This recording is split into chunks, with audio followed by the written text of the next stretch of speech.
शिव कौन है?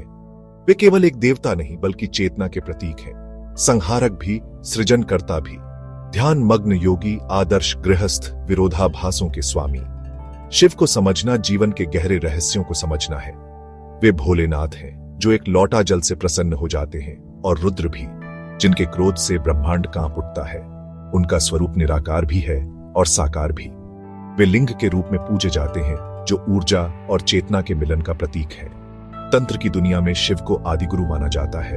तंत्र कोई जादू टोना नहीं बल्कि जीवन को अनुभव करने का विज्ञान है। शिव ने यह ज्ञान सबसे पहले देवी पार्वती को संवाद के रूप में दिया, जो आगे चलकर तंत्र शास्त्रों का आधार बना। शिव के प्रतीक गले का सर्प, त्रिशूल, तीसरा नेत्र, श्मशान, भस्म हमें तंत्र के मूल सिद्धांतों की ओर ले जाते हैं। तंत्र मानता है यथा पिंडे तथा ब्रह्मांडे, जो ब्रह्मांड में है वही हमारे भीतर भी है।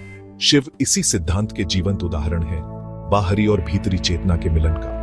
तंत्र हमें सिखाता है कि मोक्ष, ज्ञान, आनंद सब हमारे भीतर है। शिव का मार्ग वैराग्य और प्रेम दोनों का है। वे पार्वती के प्रति अटूट प्रेम दिखाते हैं, जो बताता है कि तंत्र सांसारिक जीवन को त्यागने की बात नहीं करता। शिव को जानना स्वयं को जानना है, यही तंत्र का सार है।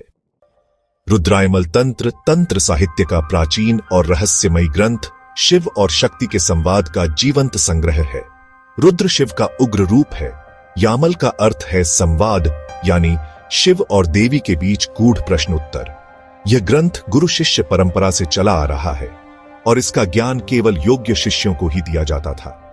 रुद्रायमल तंत्र भैरव और भैरवी के संवाद के रूप में भी प्रसिद्ध है। शिव और शक्ति की ऊर्जाओं के संतुलन का मार्ग। इसका उद्देश्य केवल अलौकिक शक्तियां पाना नहीं बल्कि चेतना का विस्तार और आत्म साक्षात्कार है। तंत्र भोग और मोक्ष दोनों को स्वीकारता है। इच्छाओं को दबाने के बजाय उनकी ऊर्जा को रूपांतरित करने की बात करता है। इसमें मंत्र, यंत्र, मुद्रा, न्यास जैसी जटिल तकनीकों का वर्णन है। वामाचार मार्ग, जिसे अक्सर गलत समझा जाता है, साधक को द्वंद्व से ऊपर उठाने का साहसी मार्ग है। रुद्रायमल तंत्र सिखाता है हर चीज में शिव की चेतना है, चाहे वह मंदिर का फूल हो या श्मशान की राख। तंत्र का यह दृष्टिकोण साधक को पूर्ण स्वतंत्रता और संभाव का अनुभव कराता है। तंत्र की उत्पत्ति एक शाश्वत संवाद है, शिव और शक्ति के बीच सृष्टि के आरंभ से। पौराणिक कथा, सती के वियोग में शिव का भटकना, शक्ति के बिना शिव का अधूरा होना, यही तंत्र का मूल भाव है। सती ने पार्वती के रूप में पुनर्जन्म लिया और कठोर तपस्या से शिव को पति रूप में पाया। विवाह के बाद पार्वती ने शिव से पूछा, कलयुग में मोक्ष का सरल मार्ग क्या है? शिव ने करुणा से वह गुप्त ज्ञान प्रकट किया जो केवल योग्य योगियों को ज्ञात था। शिव ने बताया, कलयुग में वैदिक कर्मकांड कठिन होंगे, इसलिए तंत्र मार्ग सरल और अनुभव आधारित है। मनुष्य का शरीर ही सबसे बड़ा यंत्र है। मंत्र, यंत्र, मुद्रा, ध्यान की विधियां इसी में छिपी हैं। यह संवाद केवल ज्ञान का आदान प्रदान नहीं, प्रेम और समर्पण का भी प्रतीक है। तंत्र ज्ञान और भक्ति को अलग नहीं करता। सच्ची समझ जिज्ञासा और समर्पण से आती है। शिव शक्ति का यह संवाद आज भी तंत्र ग्रंथों के माध्यम से जीवित है। रुद्रायमल तंत्र में साधना का मार्ग वैज्ञानिक और व्यवस्थित है। मंत्र, यंत्र और क्रिया इसके 3 स्तंभ हैं। मंत्र केवल शब्द नहीं, ध्वनि की ऊर्जा है। सही उच्चारण और एकाग्रता से साधक के भीतर ऊर्जा जागृत होती है। यंत्र, ज्यामितीय आकृति, देवता का सूक्ष्म शरीर, त्राटक से मन की ऊर्जा एक बिंदु पर केंद्रित होती है। श्री यंत्र जैसे शक्तिशाली यंत्रों की पूजा साधना को ऊर्जा केंद्र देती है।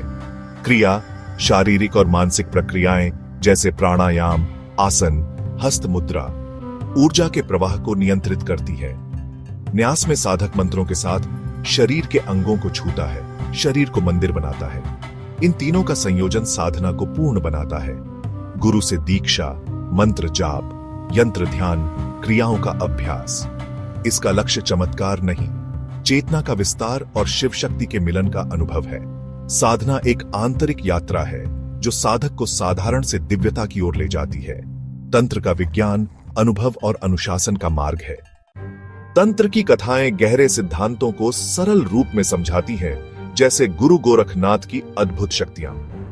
गोरखनाथ ने मिट्टी के पुतले में प्राण फूंककर अपने शिष्य को राजा से मुक्त कराया। यह कायाकल्प और प्रकाया प्रवेश की ओर संकेत करता है। 10 महाविद्याओं की कथा।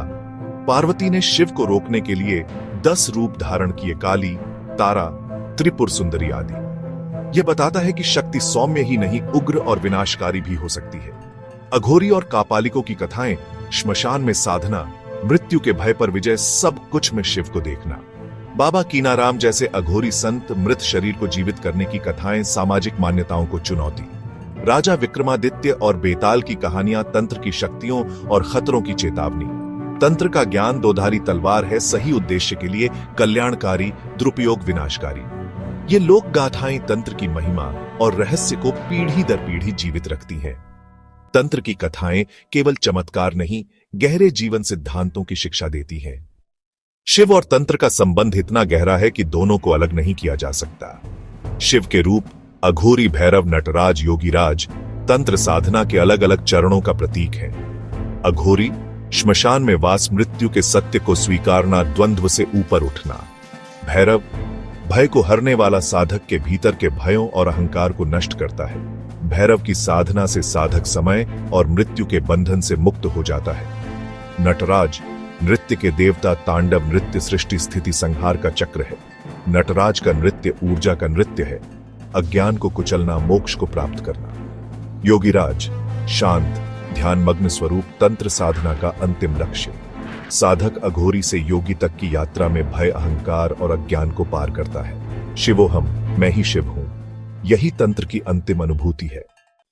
तंत्र को अक्सर गलत समझा गया। काला जादू, वशीकरण, डरावनी क्रियाएं, यह सबसे बड़ा मिथक है। तंत्र वास्तव में चेतना के विकास का गहरा विज्ञान है। दुरुपयोग ने इसकी छवि बिगाड़ी। दूसरा मिथक, तंत्र केवल यौन क्रियाओं से जुड़ा है। वामाचार मार्ग में मैथुन साधना है, पर उसका उद्देश्य इंद्रिय सुख नहीं, ऊर्जा का रूपांतरण है। स्त्री पुरुष को शिव शक्ति के रूप में देखना, मिलन को पवित्र यज्ञ मानना, यह साधना अत्यंत कठिन है। अधिकांश साधक इस मार्ग पर नहीं चलते। तंत्र का मुख्य मार्ग भक्ति, ध्यान और अनुशासन है।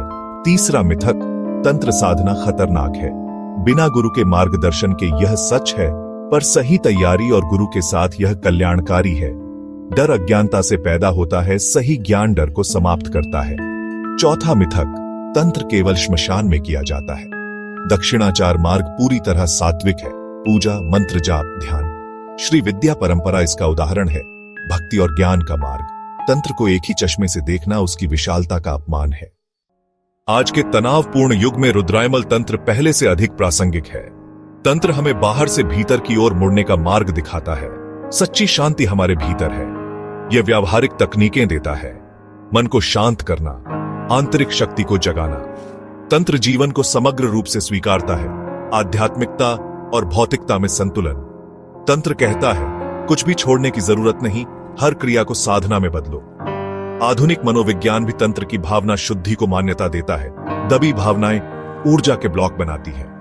तंत्र की क्रियाएं इन ब्लॉकों को खोलने में मदद करती हैं। प्राचीन मनोचिकित्सा। तंत्र हमें जीवन का उद्देश्य खोजने में मदद करता है। हम केवल शरीर मन नहीं, शाश्वत चेतना है। यह आत्मज्ञान हमें निडर और स्वतंत्र बनाता है। हम अपने जीवन के निर्माता स्वयं हैं। रुद्रायमल तंत्र का संदेश आज के मनुष्य के लिए अनमोल खजाना है। रुद्रायमल तंत्र का अंतिम संदेश, आत्म साक्षात्कार। जीवन का परम लक्ष्य अपने भीतर की दिव्यता को पहचानना है। तंत्र व्यावहारिक और वैज्ञानिक मार्ग है, अनुभव पर आधारित, अंधी आस्था नहीं। मोक्ष इसी जीवन में, इसी शरीर में अनुभव किया जा सकता है। पहली सीख, स्वीकार्यता। अपने हर हिस्से को स्वीकारना, अंधकार को प्रकाश में बदलना। शिव का अघोरी रूप इसी स्वीकार्यता का प्रतीक है। दूसरी सीख, रूपांतरण। इच्छाओं को दबाना नहीं, उनकी ऊर्जा को उच्च दिशा देना।